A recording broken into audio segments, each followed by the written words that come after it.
In this video, we're going to learn how to compare columns in Microsoft Excel. Here, we have score for team A and score for team B. We need to identify the difference between two columns. Some scores are similar. A2, team A score is 100, team B score is 100.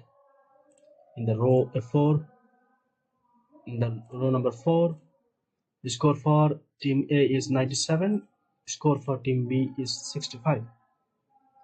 We need to highlight the differences. We can do it manually. Go here, go here. However, when the dataset is pretty large, identifying the different numbers manually is totally impossible. So there is a shortcut here. Ctrl Z, back to the original data. Now select the data that you need to compare. Press the shortcut key from keyboard, Ctrl and slash. When you press this key, the different numbers are highlighted here. Now you can choose a font color. Then different numbers are highlighted here. That's it. Thank you for watching. Don't forget to like and subscribe this video.